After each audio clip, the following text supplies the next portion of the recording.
అరుణాస్ కిచెన్కి స్వాగతం సుస్వాగతం. గోంగూర నిలువ పచ్చడి ఎలా చేయాలో ఈ వీడియోలో తప్పక చూడండి.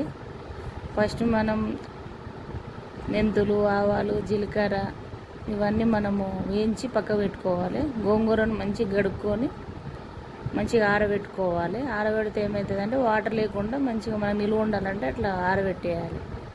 మంచిగా ఆరబెట్టిన తర్వాత ఒక కడాయి తీసుకొని దాంట్లో కొంచెం గోంగూర వేగే వరకు మన ఆయిల్ వేసుకొని గోంగూరను బాగా ఉడకబెట్టుకోవాలి.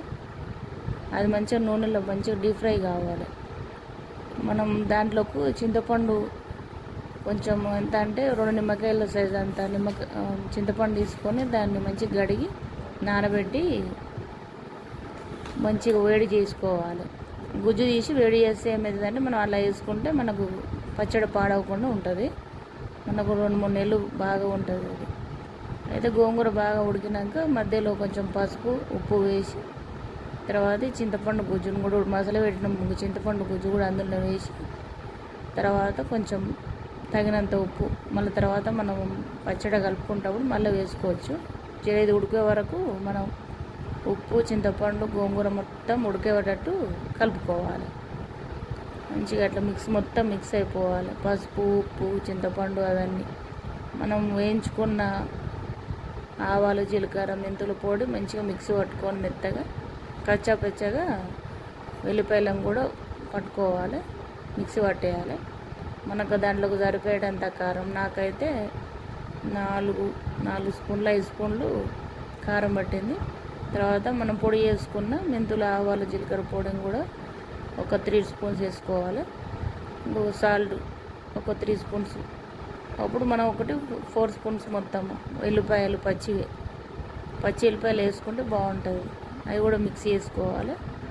అన్నీ మంచిగా కలిపి తర్వాత మనము ఒక బౌల్లోకి తీసుకోవాలి. ఆ బౌల్ తీసుకొని మనము ఉడకబెట్టుకున్న గోంగూరను బాగా చల్లారనివ్వాలి. తర్వాత కొంచెం పసుపు కూడా ఈ కారంలోనే కలుపుకుంటే మనకు కలర్ఫుల్గా ఉంటుంది. తర్వాత మనం ఈ గోంగూర పచ్చడికి పోపు కోసం ఒక 1/2 లీటర్ నూనె పడుతుంది. నేను ఒక 50 రూపీస్ గోంగూర తీసుకున్నా. దానికి 1/2 లీటర్ నుంచి కొంచెం ఎక్కువ పడుతుంది అంతే. అది వేడయ్యాక కొంచెం జీలకర్ర, ఆవాలు, అంట్లో ఎండుమిర్చి, కొంచెం కరివేపాకు ఇది కూడా కడుక్కొని ఆరబెట్టుకోవాలి. వేసుకొని మంచిగా డీప్ ఫ్రై చేసుకోవాలి. కొంచెం ఎరుపు రావాలి. బాగా కరకరమంటే బాగుంటాయి పచ్చళ్ళు. అట్లా బాగా కలుపుకొని కొంచెం సిమ్లో పెట్టి మనం వేయిస్తే మంచిగా అవుతుంది. తర్వాత కొంచెం అల్లం వెల్లిగడ్డ పచ్చిది ఫ్రెష్గా నూరుకున్నది వేసుకోవాలి. సిమ్లో పెట్టి వేయించుకున్న తర్వాత బంద్ చేయాలి. ఇక బంద్ చేసినాక ఎందుకంటే మళ్ళీ వెల్లుల్లి మాడిపోతుంది.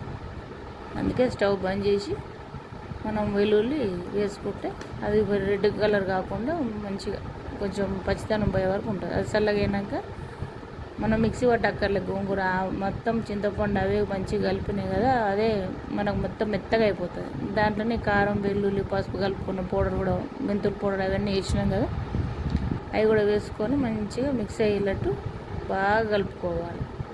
అది మొత్తం మిక్స్ అయ్యి మొత్తం గోంగూరకు మొత్తం పట్టేయాలి. కారం, ఉప్పు అవన్నీ పొడిగా ఉండొద్దు. మంచిగా మెత్తగా పట్టుకున్న తర్వాత మనం పోపు వేసుకున్న ఆయిల్ చల్లగైనాక మొత్తం ఆ గోంగూర మిశ్రమంలో వేసుకొని మంచిగా కలుపుకోవాలి. బాగా మిక్స్ అయ్యి కలుపుకుంటే ఇది మంచిగా మనకు 2 నెలలకు ఎక్కువనే ఉంటుంది. ఇది చాలా బాగా టేస్టీగా ఉంటుంది. అసలు వాటర్ లేకుండా ఉన్నది కాబట్టి మనకు చాలా రోజులు నిల్వ ఉంటుంది. నా వీడియోని తప్పకుండా సబ్స్క్రైబ్ చేసుకోండి, కామెంట్ పెట్టండి ఎలా వచ్చిందో తప్పకుండా. Thank you friends.